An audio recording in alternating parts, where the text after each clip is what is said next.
Dwerve is a tower defense dungeon crawler RPG, the dwarven hero of this adventure, and crafted by one of the most influential pixel artists on YouTube. Let's roll the intro and get to the game.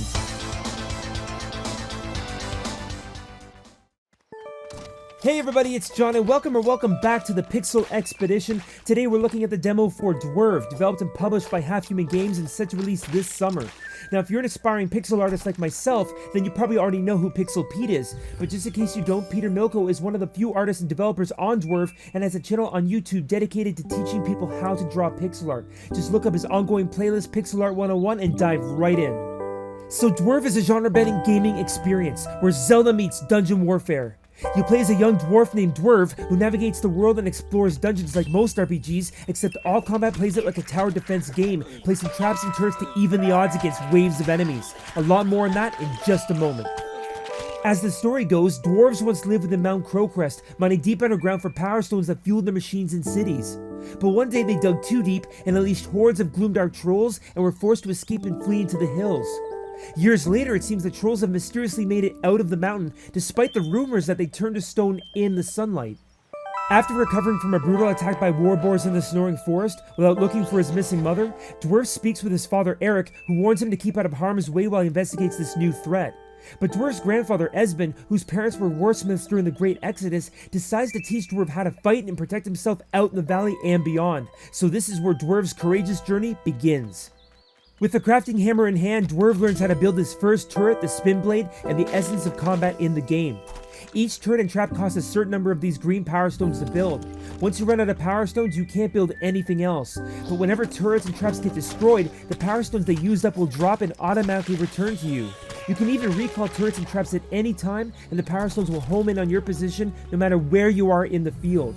The number of crystals you have at the ready are displayed at the bottom of the screen, but also above Dwerve's head when picking them up. Only 4 turrets can be equipped at any one time out of the 15 or more that will be earned during the adventure. In this demo, Dwerve also gets his hands on the crossbow turret, which will attack targets at range, and the tar and spike traps, which will slow down and deal damage to enemies when crossed over.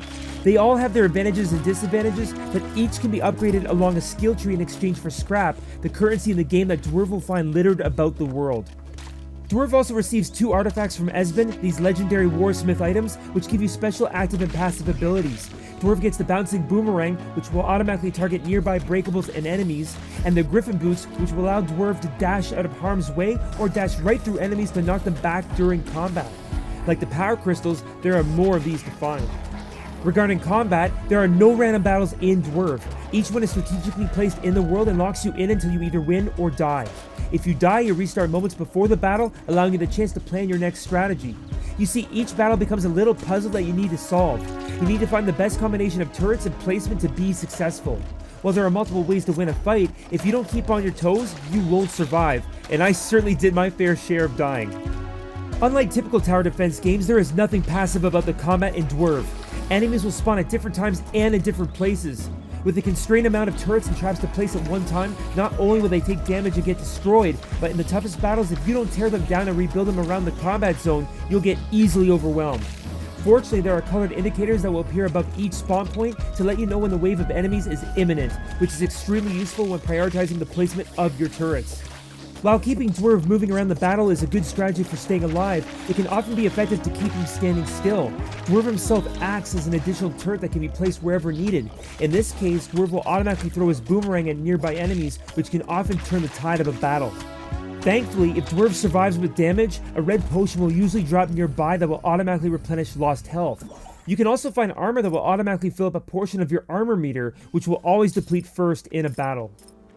So Dwerve combines 2 well-loved game genres into one beautiful, challenging, and refreshing experience that fans shouldn't miss out on. I absolutely adore the vibrant yet earthy colors of the world, and the music is a wonderful arrangement of percussive orchestral themes with synth influences and a soft ambience. The game devs boast approximately 10 plus hours of gameplay along with the promise of introducing game modes like Boss Rush and an extended storyline featuring more quests and puzzles.